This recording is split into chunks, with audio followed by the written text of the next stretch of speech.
Good morning. We're getting ready to start our silent. Namaskar.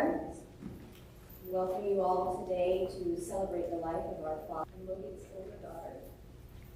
We're Namindrani and the younger daughter. As you all probably know, what to do joining us today in person and online to celebrate his life according to his final wishes. A source of comfort to him and spiritual outlook institutions could promote among us. Commented on how energetic and traumatic. But given that aspect of is what he requested for today, that's why he specifically asked that we all wear colorful clothing for today's occasion.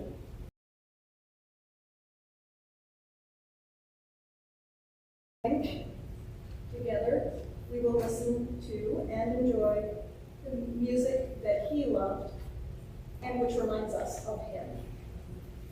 And for our family and to say that as well in Assamese. So Lohit Datta-Barua nijoke jorito kora nasil. Kintu tekhet এজন গভীৰ সুস্থ ব্যক্তি আছে। সেও বুলি কোৱাত যথাৰ্থ হৈছে। অনুপ্ৰাণিত কৰা সংগীত তেখেতৰ অনুৰোধ মই ভূপেন হাজৰিকা is মই এটি যাযাবৰ, meaning I am a wanderer. Our father loved the references to many places that he dreamed of seeing, Lohit, or Brahmaputra River, to the Mississippi, to the Volga rivers. For us, the song symbolizes his pleasure in the journey as much as the destination.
তার সাথেই দেখিছো কত না গৃহহীন নর নারী, মই দেখিছো কিছু ঘৰৰ সমূহ বাগিচাৰে আছে ভৰি, আৰু দেখিছো মৰহা ফুলৰ কাপোৰি অকালতে পৰা কৰি।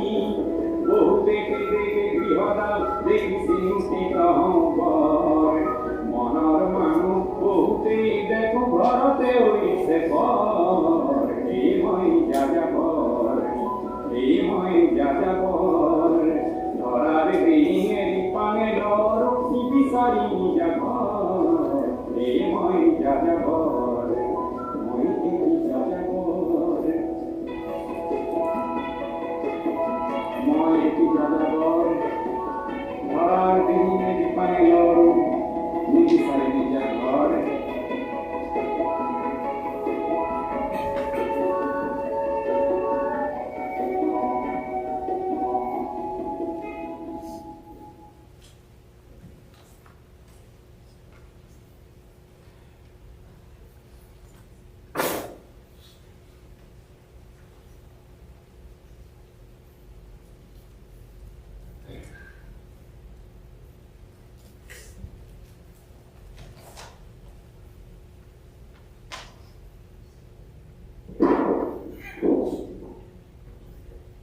Namaskar.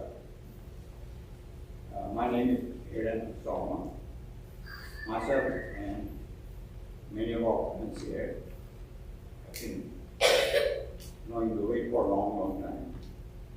We first met when you came here, myself, and then my wife came, and we know Lohit and Mohammed. More importantly, to celebrate his life. That is what we were all about. Entire Assamese community across USA, abroad, but the Indian community as a whole, and Houston community at large. Lohit's family asked me, it's my honor, to read some of his favorite slokas, which are the verses that he had highlighted in his own really simple one. And we had a lot of agreements, disagreements, discussions with Lohit, but one thing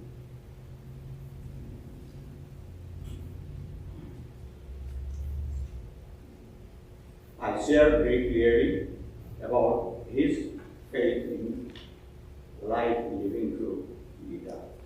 And I'm sure somebody might not be knowing exactly Gita is. It's a part of the great epic Mahabharata in India. It's a fight between evil and good.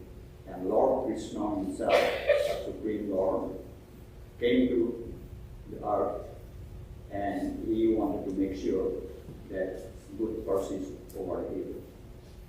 And when the battle came in, and Arjuna is most faithful disciple and biggest of the biggest warriors. He thought that how he is going to kill all his friends and relatives in front of him, millions of them. And he became emotional, and Lord Krishna then explained in 700 slokas, verses. And I will first read them and followed by an English translation, then both of them actually, and I'll invite them into it. Embody that verse. We hope that you hear, as they all do, we do, how he attempted to live every day in accordance with his ancient but everlasting wisdom. May I request you?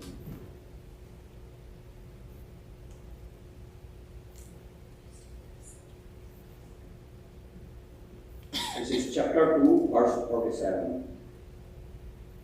Karmanyevo adhikaro te ma phaleshu kadashan ma karma phalo hetu bhu ma te sangha asta akarmani. Lord Krishna says, you have control only over your respective duty, but no control or claim over the results. The fruits of war should not be your only motive.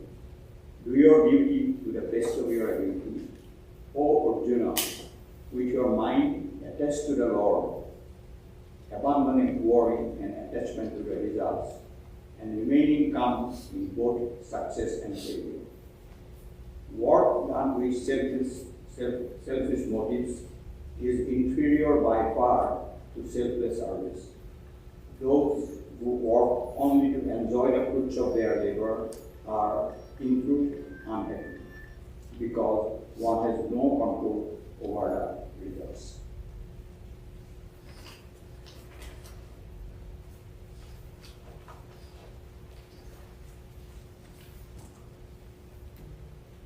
As you all know, Daddy devoted himself to acts of service and duty in the last couple of years while Mother underwent and recovered from cancer treatment. He awoke every morning before she did, diligently preparing a bowl of fruit and cutting up adda, ginger, to settle her stomach. He insisted on immediately washing cutting boards and dishes to prevent any illness, and even the mixing of flavors that might nauseate her.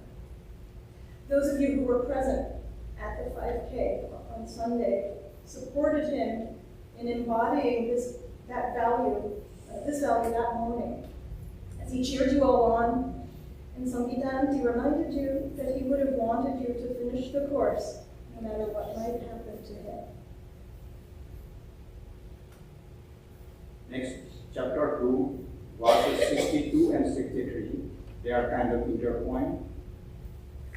It says, Dhyayata Vishayan Pumcha Sangha Teshu Upajayate Sangat Sanjayote Kama Kama Krodha Obhijayate Krodhat Bhavati Sammuha Sammuhat Smriti Vibrama Smriti Bhamsad Buddhinasa Pranashyati. From addiction comes desire, and from desire comes anger. Delusion or wild ideas arise from anger. One falls from the righteous path when reasoning is destroyed. As you all probably know, Dad was passionate about politics and participation in civic life. When he ran for the local school board, he was harassed by Tea Party supporters who accused him of unethically accepting money from out-of-state Democratic Party influences because my mother-in-law in Los Angeles had donated to his campaign. They also made hateful Islamophobic statements about him or to him, which he summarily rejected. On a personal level, his active and public demonstration of his distaste for this form of xenophobia signified his love and unconditional support of my husband Kareem and our interfaith marriage. Chapter 3, verse 42. Indriyani parani ahu Indriyayyo param mono Monosaktu buddhivya Buddheho parata tu so. The sense, this is a very essential thing to live life. The senses are superior to the gross body, and superior to the senses is the mind. Beyond the mind is intellect, and even beyond the intellect is the soul.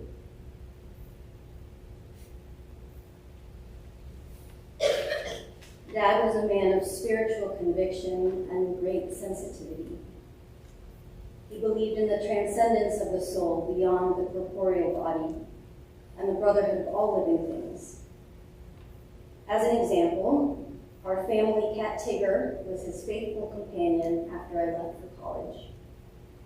He could often be overheard chatting with Tigger in his home office as he worked on his writing. After Tigger died, Dad kept a picture of him on his desk, side by side with photos of his wife, children, and grandchildren. Chapter 4, verse 7. यदा यदा हि धर्मस्य ग्लानिर्भवति भारत वैभ्युत्थानम् अधर्मस्य तदा आत्मनं सृजामि अहम्. O the descendants of Bharata, who was the first king starting India, was called Bharata. Whenever there is a decline of dharma or righteousness and the predominance of adharma or unrighteousness, O Arjuna, then I manifest myself. I appear from time to time for protecting the good, for transforming the wicked, and for establishing world order.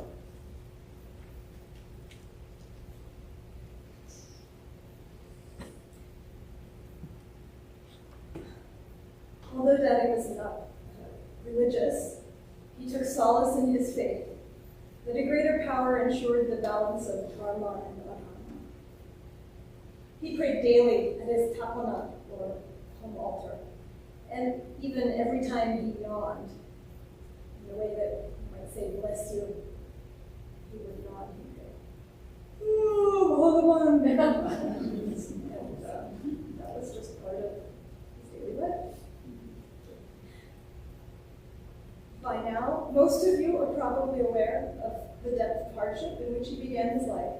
We imagine that this sloka helped him endure his most trying times, sustaining the hope and optimism he always conveyed to all of us. Today, as we acknowledge our loss, we also take comfort in recognizing that he has once again brought us all together. Let us smile and laugh as we share memories, even as we mourn. I thank you, Indu, Vansi, and Sumon, they are going to put this together. Next, we will listen to an Assamese Borgit, Gopale Kigoti Korile, a devotional song describing the mischievous childhood and picture Krishna, the Hindu deity, who represents the creativity and playfulness of being alive. We are sure that everyone here can recall ways that Lohit exemplifies that vigor and vivacity. Thank you. Let's listen to it.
I've received an incredible number of messages over the past few days. And along with condolences, almost every person who has reached out has shared what Dad taught, inspired, or in effect, passed down to them. Naturally, I've been thinking about the same. And two things I'm sure that my dad passed down to me are, first, my bone structure, and second, a compulsion to speak the truth, to describe reality as I see it, even when it may be inconvenient. So in honor of that legacy, and in breaking with tradition, another habit that Dad passed down to me, rather than eulogize an idealized version of him, I hope to share my understanding of a man who was real. And the reality is that he was inspiring, and he was complicated and imperfect. And judging by the fullness of this chapel and the number of people watching online today, and the number of people who were online Monday night in an incredibly quickly organized virtual NAM by our community, he was clearly loved by many.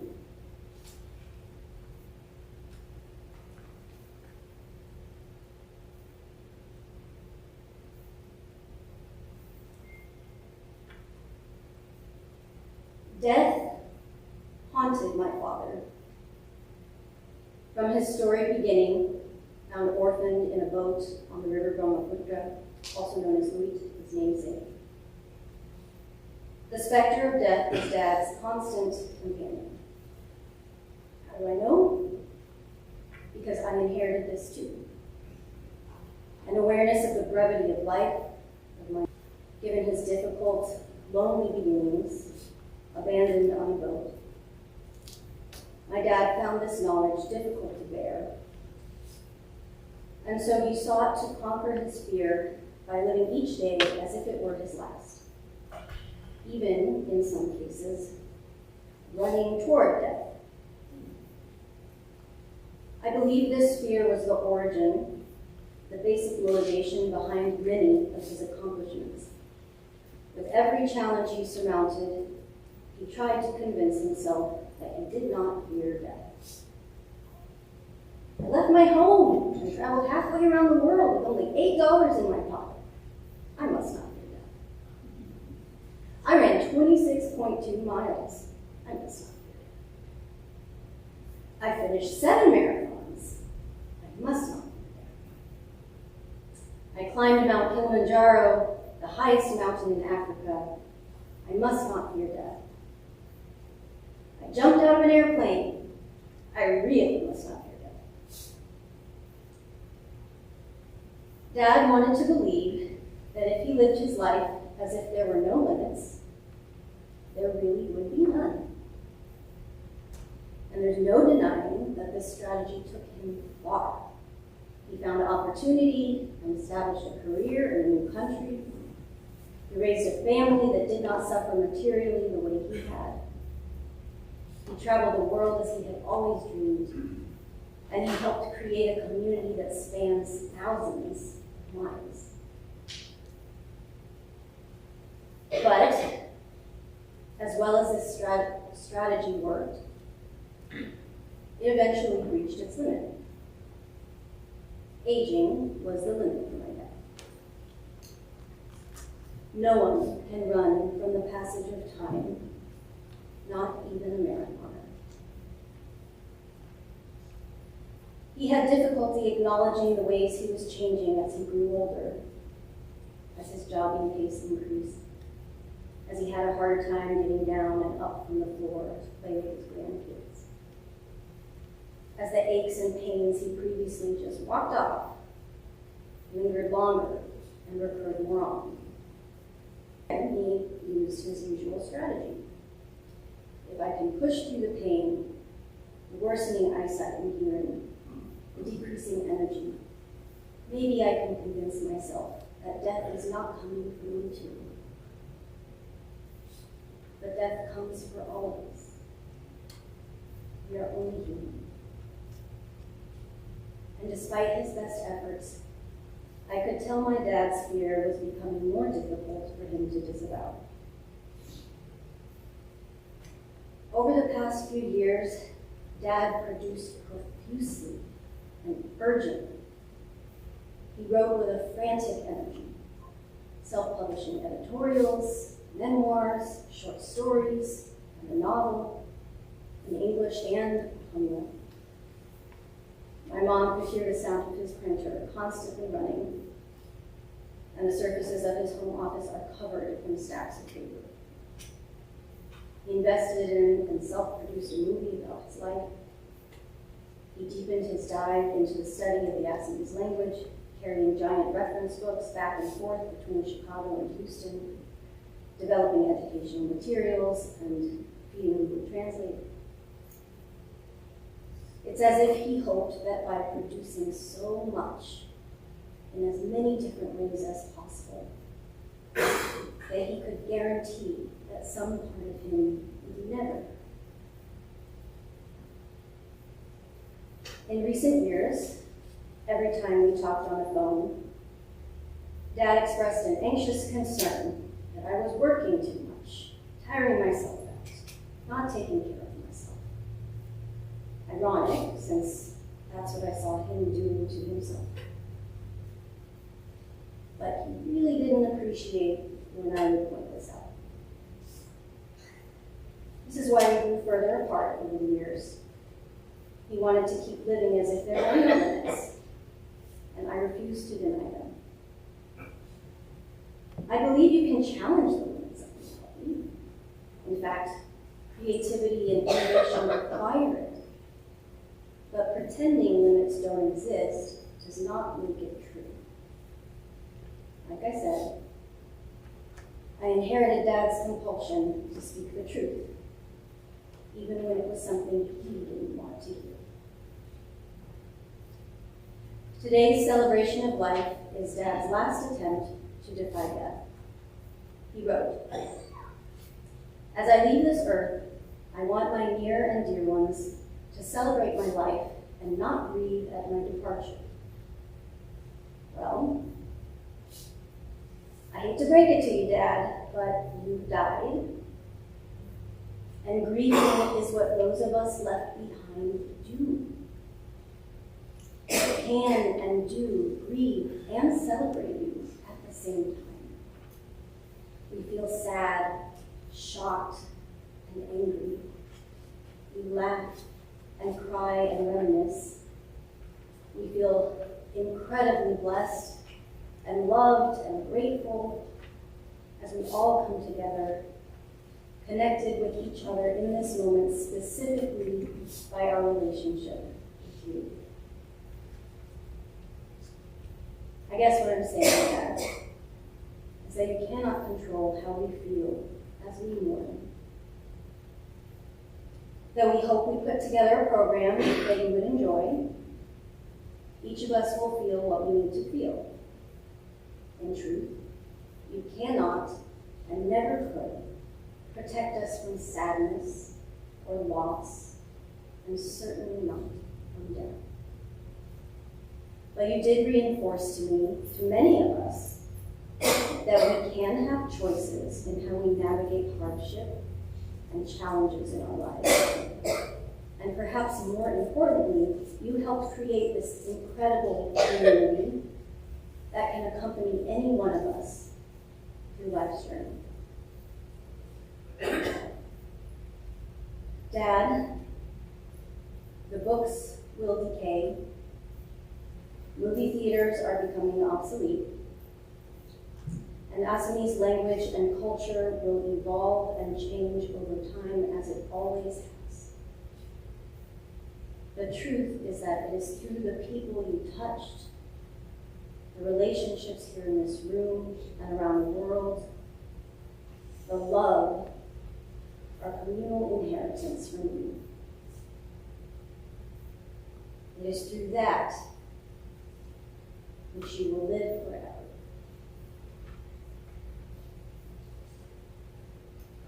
I now invite my bingo, my brother-in-law, Jonathan, to share a reading and reflection with us. After that, we will hear another song by Ruben America, or My Heart Beats, a song about loving one's motherland. And following the song, my husband Karim will share a reading and reflection.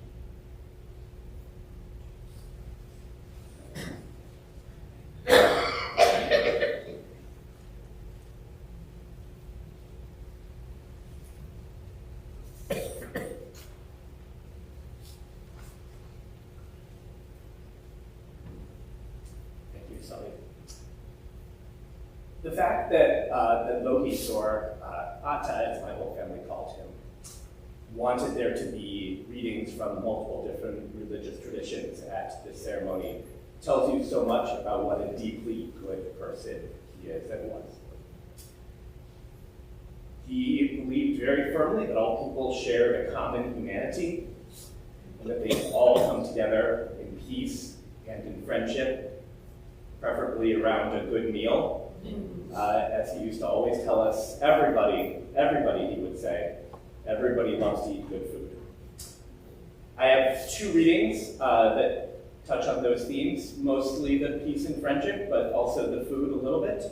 The first of them, which I will read in Hebrew, is the mourner's Kaddish. This is the traditional Jewish prayer for people who died. It is traditional at Jewish ceremonies for the mourners to rise during the mourner's Kaddish, so some of us will be standing. You are all welcome to stand or sit, as is your preference.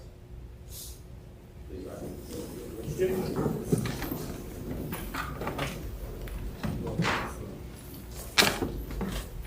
Yitzgadal, Yitzgadash, Shmirabah, Yomad, Yute, Yomdik, Mahute, Achayechon, Uvyomechon, Uvkaye, Tobek, Israel, Agala, Uvisman Kari, Yemuru, Amen. Yihishme Rabba Mavara, Leal Malal, Nehemiah, Yitbarach, Yishtabach, Yitpar, Yitroman, Yitnaseh, Yishtabach, Yitadar, Yitaleh, Yitalah, Shmei Berugu. Leila min kol birchata, B'shirata, Tushbahata, B'nechemata, Damiram B'alma, B'yamaru, Amen. Yehi Shlama Rabba B'Shemaya, V'chaim Aleinu B'al Kol Yisrael, B'yamaru, Amen. Oseh Shalom B'Rumav, Kuyaseh Shalom Aleinu B'al Kol Yisrael, B'yamaru, Amen. Thank you. Please be seated. That last sentence translates to, may God, who makes peace in high places, make peace for all of humankind. Amen. The second reading is the 23rd Psalm of David. The Lord is my shepherd, I shall not want. He maketh me to lie down in green pastures. He leadeth me beside the still waters. He restoreth my soul. He leadeth me in the paths of righteousness for his name's sake. Yea, though I walk through the valley of the shadow of death, I fear no evil, for thou art with me. Thy rod and thy staff, they comfort me. Thou preparest a table before me in the presence of mine enemies. Thou anointest my head with oil. My cup runneth over. Surely goodness and mercy shall follow me all the days of my life, and I will dwell in the house of the Lord forever.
Decoré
I used to call him Baba.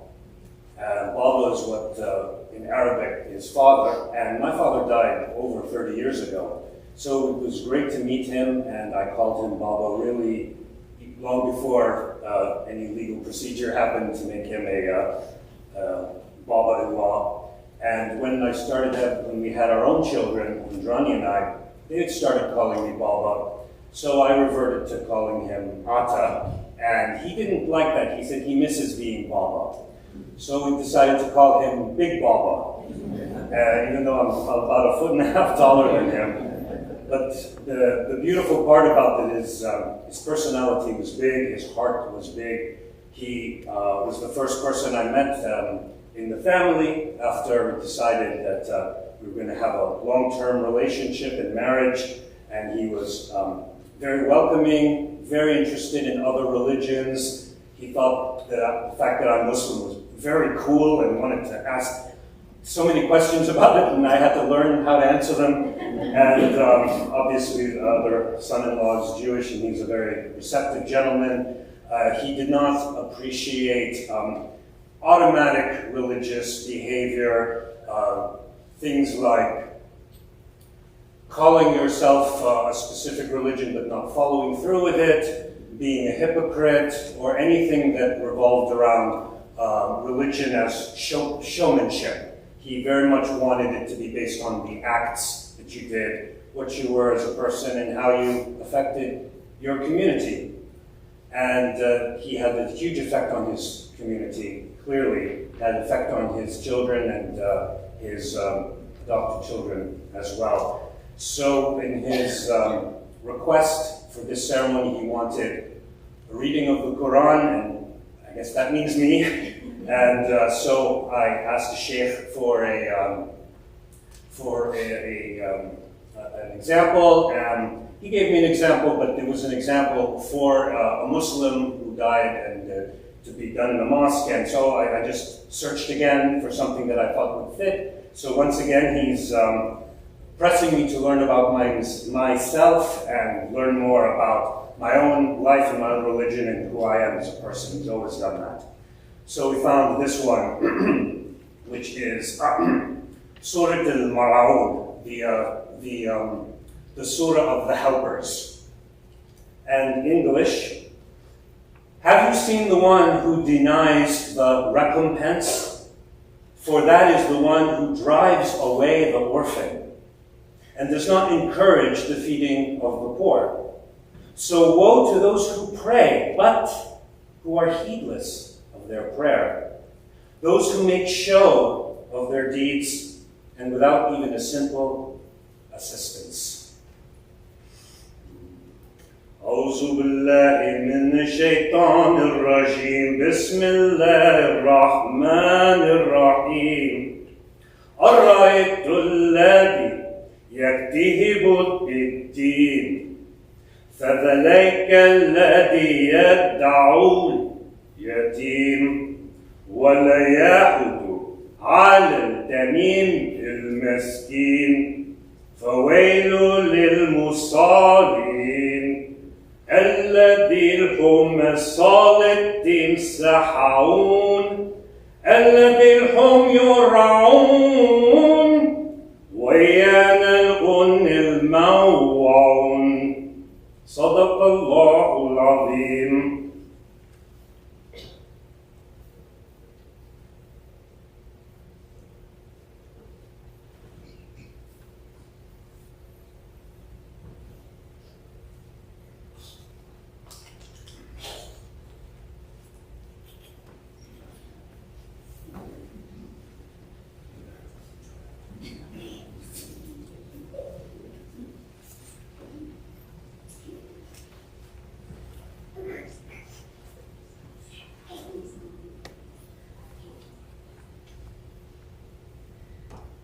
Daddy grew up with a lot of hurt and hardship, much of which he's written about in his published work. But part of his philosophy in interacting with others was that he would shield others from that hardship. He drew from the story that gave the Hindu god Shiva the name Nilpant, or blue-throated. In the story, there was a poison spreading throughout the universe, and the other gods asked Shiva for help. Lord Shiva determined that the way to spare the others and the universe from that evil poison was to swallow it himself. And so he did, holding the poison within his throat, which turned blue, and thereby he saved the universe. I think Daddy felt it part of his duty to shield and spare his family from the hardships that he had suffered. One of his biggest acts was doing this in immigrating to America. He heeded Emma Lazarus's, "Give me your tired, your poor, your huddled masses yearning to breathe free." As so many of you here today, or your ancestors did, he and Mommy took a great leap of faith in marrying and building their lives here together. They were married on India's Independence Day, and next year would be their 50th wedding anniversary. With his curiosity and courage, he eagerly adopted many of the principles and freedoms of this country. The freedom to gather together, to say what you believe, to choose who you love for yourself, regardless of their race, religion, caste, creed, and gender. I am so grateful to both of my parents for taking this leap. I know Daddy would not want us to give up on the American dream, described by James Truslow Adams as that dream of a land in which life should be better and richer and fuller for everyone, with opportunity for each, and making that achievable for everyone. He held his past hurt and sadness inside so that we, his daughters, could grow and thrive. As a parent now, I know how intense that feeling to protect your children is, so I get why he did it. He wanted to help preserve that childlike playfulness and joy in us as daughters, the children in the Assamese community, and the children at the elementary schools where he volunteered. The Bihukel, or games, that he coordinated every Assamese New Year of our childhood, and then in his grandchildren's childhoods, are some of my happiest memories of him, just for the sheer fun of it. He encouraged us every step of the way, supported us in everything we did and tried for, and he never stopped. From our 7th grade history fair, through his volunteering at the high school football stadium concession stand to raise funds for the marching band, through all the big milestones, graduation, marriage, grandchildren. On a very mundane note, he helped me put together my first budget when I was in my early professorship. This was to track my financial support of my first graduate student advisees. As an engineer, he did project management and did budgets all the time, so he made this extremely elaborate spreadsheet that I could sort of keep up with for a semester or two, but it was incredible. He and I ran the Chicago Half Marathon side by side together a couple years ago. It was my first, and I'm really grateful to have been able to do that with him. And he gave me his cold weather gear to use in Antarctica around this time last year.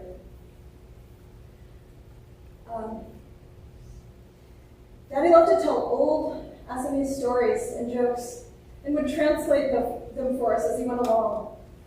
For some of them, the meaning or punchline was lost in translation. And of course, he would tell them with this Assamese Texan drawl. As a kid, and if I'm really being honest with myself, even as an adult, I get impatient and sometimes roll my eyes. Here we go again with the story, we've heard so many times. But there's one story whose catchphrase we would say to each other throughout all these years. Hadoe Azi Kailo. I'd like to share that story now. There once was a king, Waroda, who lived in a grand palace. One day his favorite ring disappeared. He ordered his court to search for it everywhere. They couldn't find it. The king heard of a famous clairvoyant from distant lands, a seer, who could know all and tell all. The king summoned him to the palace and demanded that the seer use his powers to tell the king where the ring was. Since the seer had just arrived from those distant lands, the king would host him at the palace that night, and then first thing in the morning, the seer would be commanded to tell the king where the ring was. If successful, the king would reward the seer with riches, and if not, the king would cut off his head. The problem was, the seer did not actually have any special powers. He was more of a huckster or a snake oil salesman, so he had no idea where the ring was. The seer was extremely worried and knew there was no way he was going to survive past the next day. But for this evening, the seer was a guest in the palace and hosted to a sumptuous dinner. And the seer knew this would be his last meal, so he sighed and says, Hadoe Azi Kailo, by which he means, yogurt, may as well eat it today, because tomorrow it's all over for him. Meanwhile, there is a servant in the palace whose name, as it turns out, is Hadoe.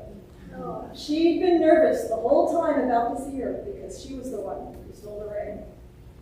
Listening from behind the dining room wall, she overheard the seer. She got really scared because he clearly knew. And she heard, Hadoe Azi Kailo, and took it to mean, Hadoe, may as well eat and enjoy today. Tomorrow it's all over for you because this seer knows your secret. So after the meal, Hadoe confesses to the seer she's stolen the ring and regrets it, wants to give it back, but without getting caught because she will certainly be punished. So they hatch a plan. In agreement that night, Hadoe slips the ring under a vase on a table in the king's dressing room. The next morning, the king summons the seer to his court and demands to be told where the ring is. And the seer, wisely, sagely, says, if your majesty will please go to your dressing room, there's a table with a vase on it. Under the vase will your ring be found. So the king goes and finds it there, and sure enough, there is the ring, right where Hadoe left it. The king is overjoyed to have his ring back, and everyone lives happily ever after. But with the story, the meaning and lessons are clear. Choose your actions wisely, for there are consequences. And you cannot hide from the truth. And when times are good, you best make the most of them, or who knows what tomorrow brings. My father did his best to make the most of the opportunities he found or made in his life, and he encouraged others to do the same. So while we will all say our goodbyes to him in our own individual ways in our own time, May we all remember Hadoe Azikayo.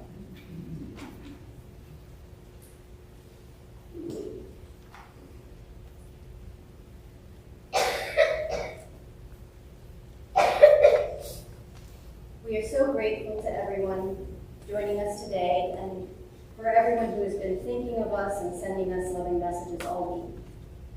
The last song today will be Manuhi Manuhi Babe, also by Lohit. This song is about all people of the world as a community taking care of each other. Everyone here today and with us in spirit this week is a testament to the community that our Father helped build and saw as his extended family. For those of you who wish to see and say goodbye to our Father's earthly body, please use this time during the song, if you wish, to visit him in the front of the chapel here before exiting. After the service, please join us at our house at 14607 Logan Falls Lane to share more stories and enjoy refreshments together. And some of the funeral home staff will be here to guide those who wish to come up and pay their respects. So thank you.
Yes.